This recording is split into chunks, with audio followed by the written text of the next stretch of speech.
장애인 인식 개선 및 장애 취약 아동 이해.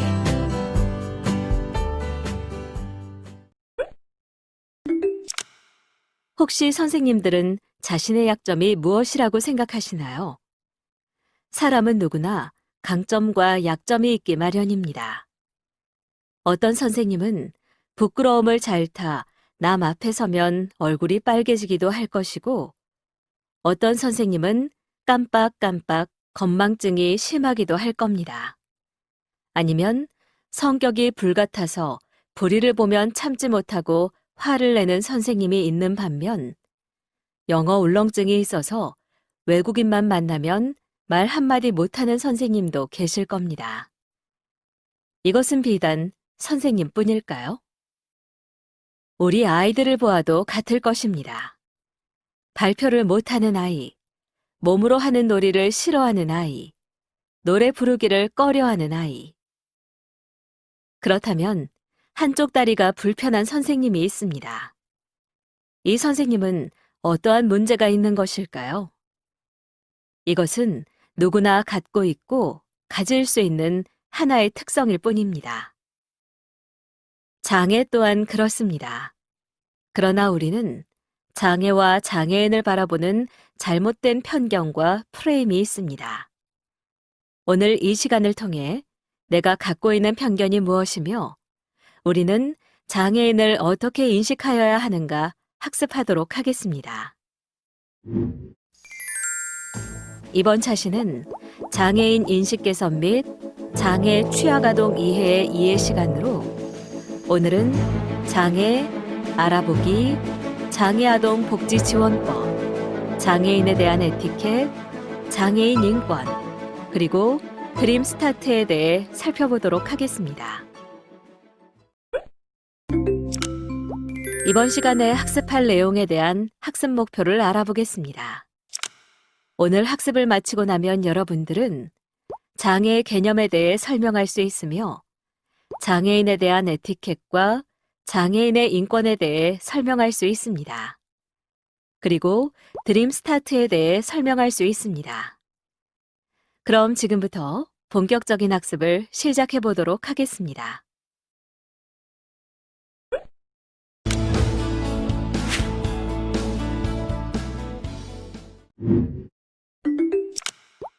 장애의 정의는 시대와 사회에 따라 다양하게 해석될 수 있습니다. 중세 유럽에서는 장애인은 신에게 벌을 받는 사람이라고 명명했습니다.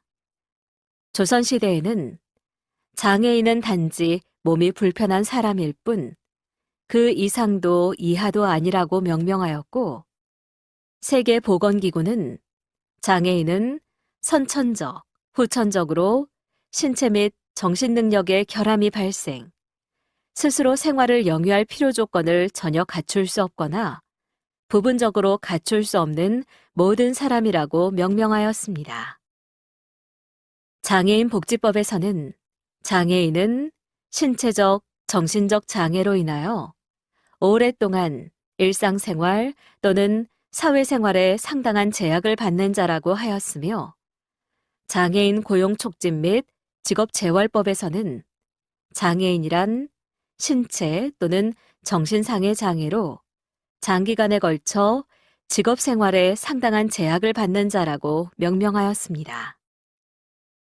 여기에서 중요한 것은 미성숙한 사회 여건 속에서는 경미한 장애도 큰 어려움으로 다가오지만 사회의 태도가 긍정적인 경우에는 심한 장애도 생활에 큰 걸림돌이 되지 않을 수 있다는 것입니다. 다음 그림을 보시겠습니다.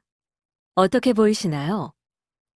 좌측의 그림은 수동적인 느낌이 강한 반면 우측의 그림은 역동적으로 느껴집니다. 좌측의 그림은 국제표준화기구의 장애인 표시 그림이고 우측의 그림은 뉴욕시의 장애인 마크입니다. 비장애인인 교사 역시 장애인을 어떻게 인식하고 있는지 그림을 통해서도 점검해 볼 필요가 있겠습니다. 과거 초창기에 불구 폐질자라는 단어를 사용했던 것을 아시나요?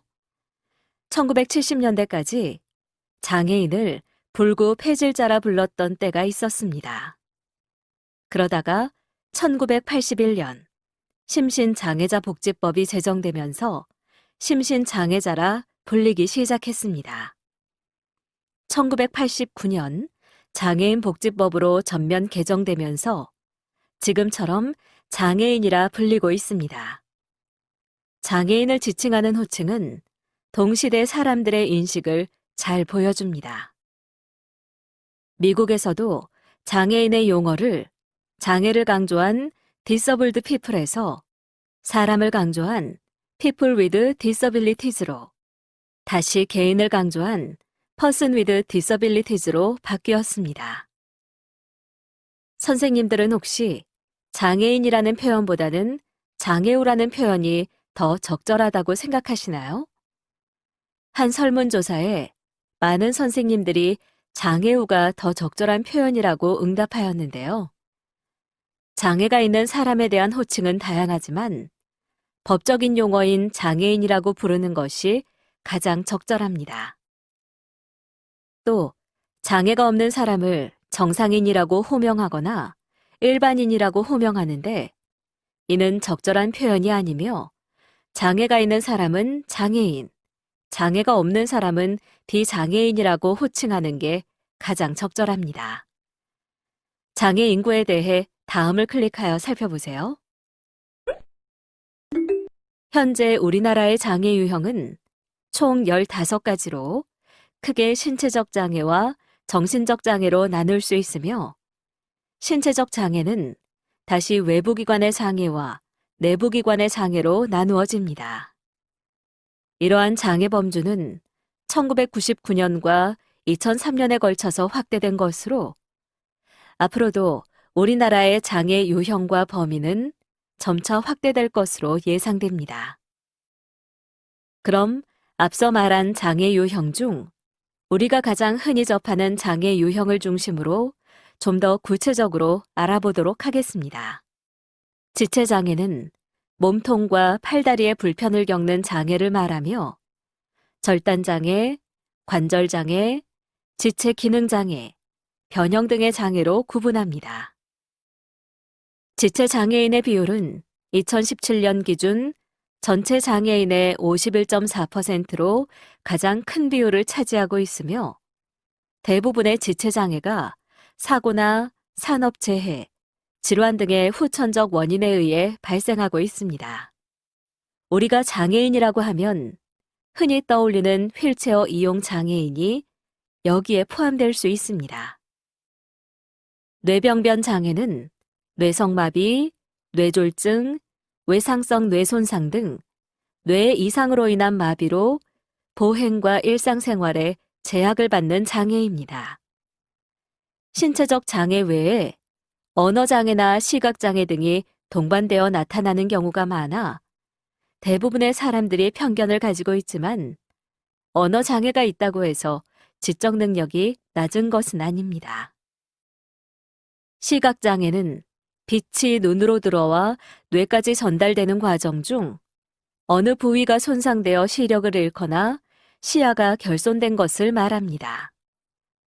전체 시각장애인 중 전혀 볼 수 없는 장애인은 소수이며 대부분은 명암이나 물체의 형태를 구분할 수 있기 때문에 보조기구를 활용하여 다양한 일들을 수행할 수 있습니다. 다음은 청각장애입니다. 청각장애는 귀를 통하여 들어온 소리를 감지하여 뇌에 전달하는 경로에 손상이 있어 소리를 전혀 듣지 못하거나 무슨 소리인지 정확하게 구별할 수 없는 것을 말합니다. 또한 평형 기능에 이상이 있는 경우도 청각장애에 포함됩니다. 청각장애는 중이염, 외상성 고막 파열, 바이러스에 의한 청각신경 손상 등에 의해 발생할 수 있으며 또는 소음 속에서 장기간 근무하였을 경우나 노인에게서도 발생할 수 있습니다. 청각장애인이라고 모두 수화를 사용하는 것은 아니기 때문에 청각장애인과 대화할 때는 의사소통 방법부터 확인해야 합니다. 지적장애는 지적 능력의 발달이 불충분하거나 불완전하고 자신의 일을 처리하는 능력과 사회생활 능력이 저하되어 있는 것을 말합니다. 지적장애는 보통 지능지수와 사회성숙지수 등을 통해 판단하는데 이들 지수가 70 이하인 경우를 지적장애라고 합니다. 지적장애로 인해 인지적인 능력이 낮아도 스스로의 욕구를 알고 표현이 가능하기 때문에 무조건적인 도움과 강요보다는 당사자의 의사를 먼저 존중하는 것이 중요합니다. 마지막으로 자폐성 장애는 정상적인 발달 단계를 거치지 못해 의사소통과 사회적 상호작용 이해 능력에 저하를 일으키는 신경 발달 장애를 말합니다. 자폐성 장애인은 이야기를 할 때 자신의 의사와 상관없이 상대방이 말한 것을 그대로 따라하거나 반복하는 반향어를 사용하거나 낯선 장소나 예측하지 못한 상황에서 불안을 느껴 계속 소리를 낸다거나 밖으로 나가려는 등의 행동을 보일 수 있습니다. 일상생활에서 이러한 행동을 보이는 자폐성 장애인을 만난다면 이상하게 여기고 지나치게 의식하기보다는 이런 특성을 이해하고 배려하는 노력이 필요합니다. 그럼 버튼을 클릭하여 의무교육에 대한 내용을 확인해 보세요.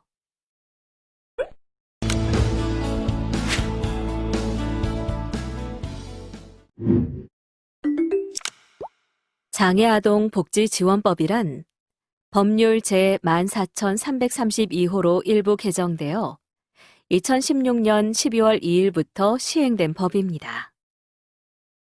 법의 목적부터 알아보겠습니다.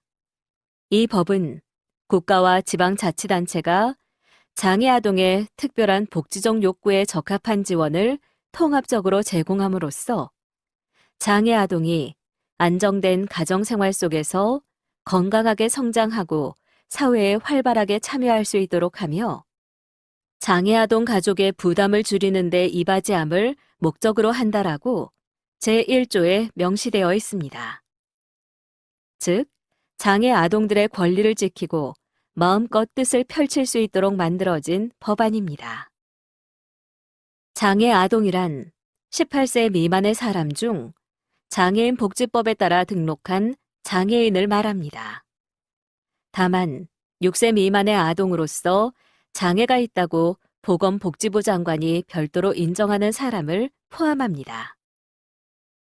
기본 이념을 확인해 보면 장애아동은 모든 형태의 학대 및 유기, 착취, 감금, 폭력 등으로부터 보호받아야 하고 장애아동은 부모에 의하여 양육되고 안정된 가정 환경에서 자라나야 하며 장애아동은 인성 및 정신적, 신체적 능력을 최대한 개발하기 위하여 적절한 교육을 제공받아야 한다.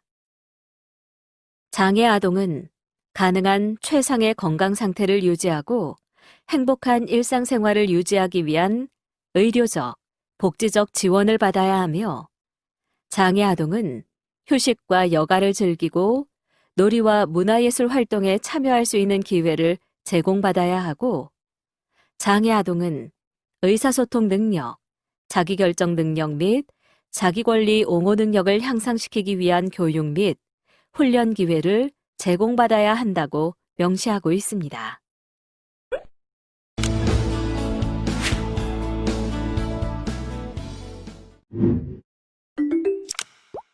지금부터는 장애인에 대한 에티켓에 대해 알아보겠습니다.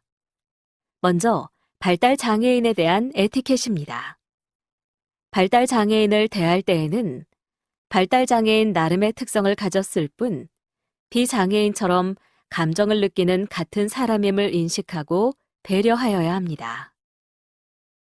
처음 만났을 때에는 자신에 대한 소개를 먼저 하고 현재의 상황과 환경에 대해 구체적으로 설명해 주어야 하며 함부로 대하지 않도록 주의해야 합니다. 그리고 대화를 할 경우에는 부정어보다 긍정어의 쉬운 단어로 천천히, 짧고 분명하게 말해야 합니다. 순서에 따라서 차근차근 설명하며 이해가 어려운 경우 그림이나 동작 등을 사용하면 좋습니다. 이 밖에도 발달 장애인들은 상대적으로 위험한 순간의 대처 능력이 떨어지므로 항상 주의를 기울여야 하며 언어적 주의만이 아닌 직접적인 도움을 줄 수 있도록 해야 합니다. 장애인이 도움이 필요한 상황에 처해 보인다면 도울지 말지 고민하기보다는 도움이 필요한지 물어보는 것이 좋습니다. 장애인을 두고 무조건 도움이 필요한 사람이라는 생각은 쉽게 할 수 있는 편견 중 하나입니다. 장애인 에티켓을 올바르게 인지하여 그들을 이해하고 인식 개선을 하는 것이 중요합니다.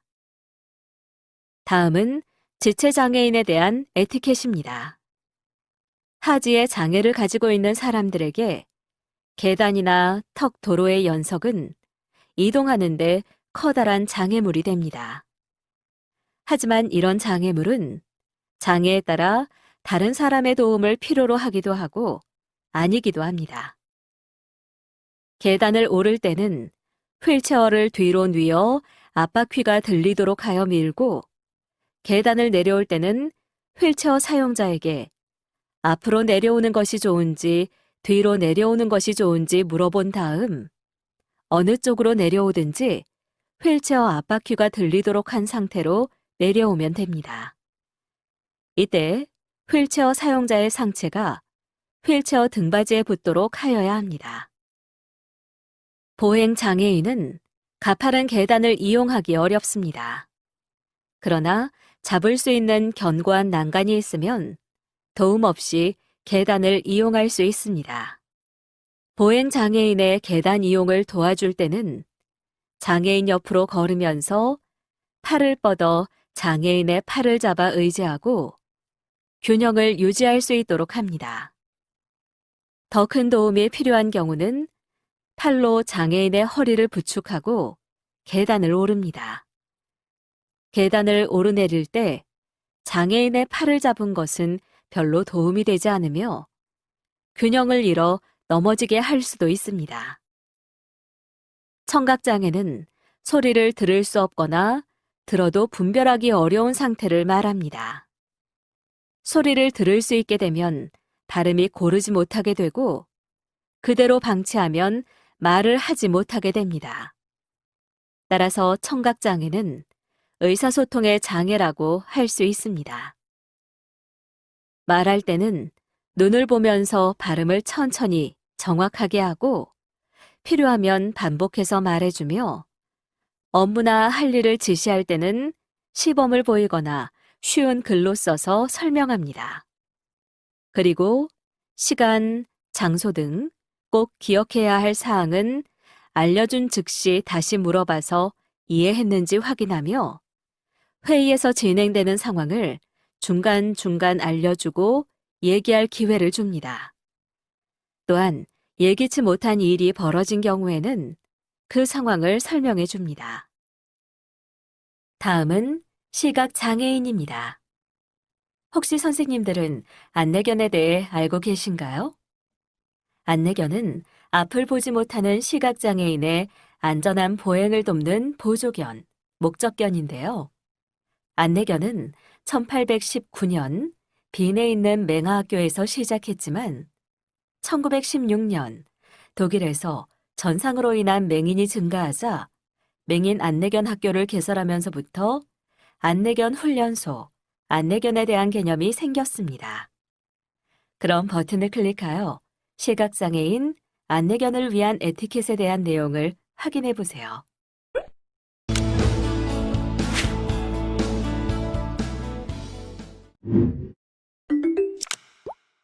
우리 사회는 다양한 차별이 존재하고 있습니다.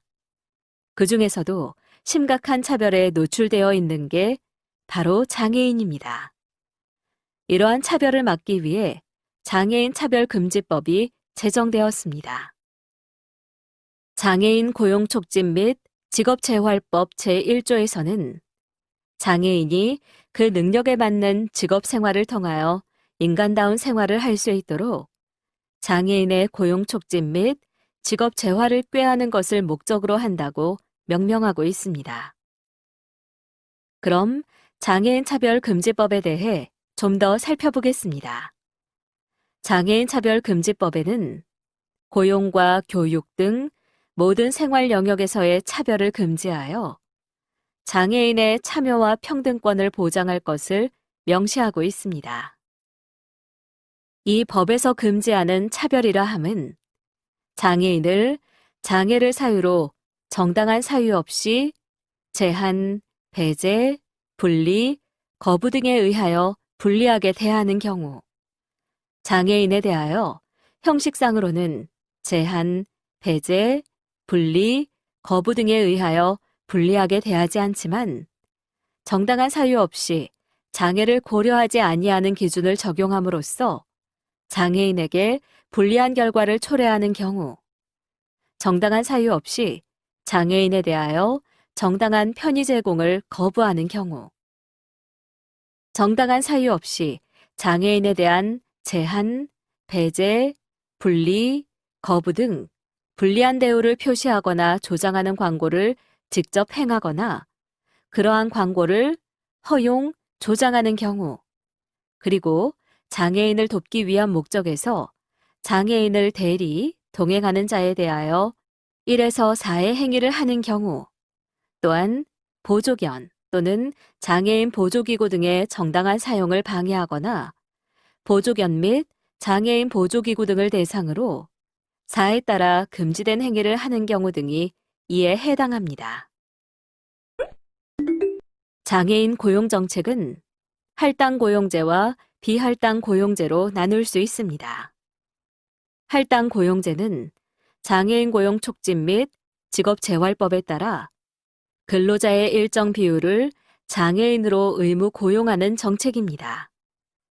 우리나라의 경우 의무 고용률을 달성하지 못할 경우 부담금을 부과하는 고용 의무 제도를 시행하고 있습니다.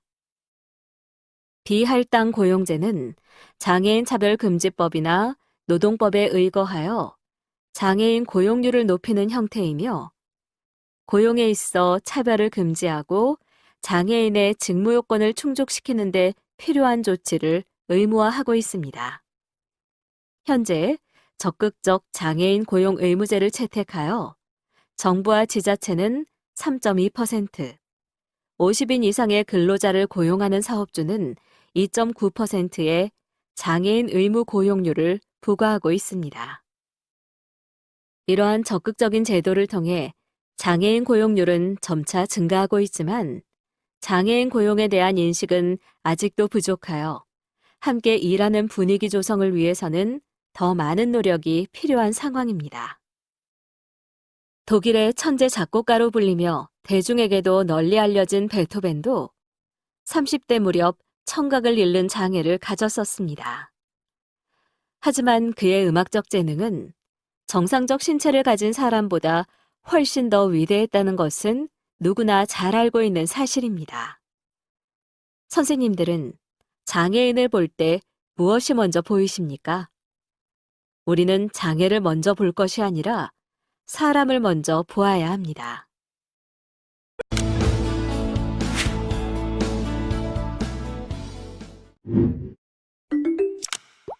수돗물 파동이 본격화된 2018년 6월, 불안한 대구 시민들은 급한 대로 생수 공수에 나섰습니다. 생수를 사기 위해 이어지는 사람들로 마트에 있는 생수는 어느새 동이 나고 급기야 때 아닌 품귀 현상까지 빚어졌습니다. 대구 수돗물 사태로 식수마저 안전 비상에 걸리자 사회 한편에서는 적절한 대응은커녕 무분별하게 유해한 환경 가운데 적나라하게 노출될 수밖에 없는 취약계층 아동에 대한 우려의 목소리가 커지고 있습니다. 당장 생계를 유지하는 것이 후일의 건강보다 선제되는 취약계층 아동에게 이러한 예기치 못한 식수 사태가 발생할 경우 발암물질이 있는 걸 인지한다 하더라도 경제적인 여력이 뒷받침되지 않아 선택의 여지 없이 오염된 물을 먹을 수밖에 없을 것입니다. 어른의 도움이 부족하고 선택의 폭이 좁은 취약계층 아동의 경우 지금과 같은 상황에서 아이들이 취할 수 있는 조치는 무엇이었을까요? 단순히 학대, 차별을 넘어 촘촘히 엮어진 사회관계 안에서 소외와 방임 역시 사회적 폭력이라 정의해 본다면 아이들은 이런 사건이 발생할 때마다 사회적 폭력에 무분별하게 노출되고 있는 것입니다. 최근에 발표된 연구에서 아동기 부모의 결손, 사회 경제적 여건의 악화는 아동기 전반에 걸쳐 아동의 건강을 위협한다는 연구 결과가 나왔습니다. 교사가 더 취약 아동에 관심을 주어야 하는 이유이기도 합니다. 드림스타트란 취약계층 아동에게 맞춤형 통합 서비스를 제공하여 아동의 건강한 성장과 발달을 도모하고 공평한 출발 기회를 보장함으로써 건강하고 행복한 사회 구성원으로 성장할 수 있도록 지원하는 사업입니다. 지원 대상 및 선정 기준을 보면 0세부터 만 12세 아동 및 가족, 만 12세 이상 아동 중 초등학교 재학 아동을 포함하고 있습니다. 국민 기초수급 및 차상위 계층 가정, 조손가정을 포함한 법정 한부모 가정, 학대 및 성폭력 피해 아동 등에 대한 우선 지원을 원칙으로 하고 있습니다. 드림스타트 대상 아동 선정과 관련된 자세한 사항은 해당 시, 군구 드림스타트로 문의하시면 됩니다. 선정 기준은 사업지역에 거주하는 임산부, 해당 연령 아동과 그 가족을 대상으로 아동 양육 환경 및 발달 상태에 대한 사정을 파악한 후 서비스 대상 아동으로 선정합니다. 아동에 대한 정기적인 점검을 통해 대상자를 재선정합니다. 어떤 서비스와 혜택을 받을 수 있나요? 가정방문을 통해 파악한 대상 아동과 가족의 기초정보 및 아동의 양육 환경과 발달 정보를 기준으로 지역 자원과 연계한 맞춤형 통합 서비스를 제공합니다. 아동의 건강한 성장과 신체 발달 증진, 건강한 생활을 위한 건강검진 및 예방, 치료, 아동 발달에 필요한 신체 건강 정보를 제공하는 신체 건강 서비스와 아동의 의사소통 및 기초학습 능력 강화와 맞춤형 인지, 언어 서비스를 통한 아동의 강점 개발을 위한 인지, 언어 서비스가 있습니다. 그리고 자아 존중감 및 긍정적 성격 형성을 위한 정서 발달 서비스를 제공하고 사회성 발달 및 아동 권리 신장을 위한 교육을 하는 정서, 행동 서비스와 부모 교육 상호작용 및 적합한 교육 환경을 위한 부모 역량 강화, 부모의 유능감 및 자존감 강화, 부모의 양육기술 지원, 임산부의 건강한 출산 및 양육을 지원하는 부모, 가족 서비스가 있습니다. 시정 결과에 따라 대상자별로 지원하는 맞춤형 서비스와 그리고 물품 지원 및 후원자 연계 등의 기타 서비스를 지원합니다. 상기 외에 다양한 지원 사업이 있으니 각 지역별로 어떤 드림스타트 프로그램이 있는지 확인해 보시고 가정과 연계해 주시면 아이와 가족 구성원에게도 많은 도움이 될 것입니다. 교사가 케어하는 아이 중 취약 아동이 있다면 교사가 먼저 다양한 지원 사업을 알고 도움받을 수 있는 역할을 해주시는 것이 중요하리라 생각합니다. 장애 아동 취약 권리, 학교 생활의 보조에 대해 살펴보도록 하겠습니다. 장애 아동 취약 권리, 학교 생활의 보조에 대해 살펴보도록 하겠습니다. 장애가 있는 일부 학생은 학교를 다니기 위해 그리고 학교 생활 동안에 거동 또는 일상생활의 일을 수행하는데 누군가의 도움이 필요합니다. 이러한 도움은 학교 생활 보조원이 제공합니다. 이 보조원은 장애 아동 또는 청소년의 동반 학교 교육, 사회화 및 안전관리를 하며 다양한 계약으로 교육부에서 채용하고 초등학교, 중학교 또는 아동을 받는 계약 사립 또는 공립고등학교에 배정됩니다.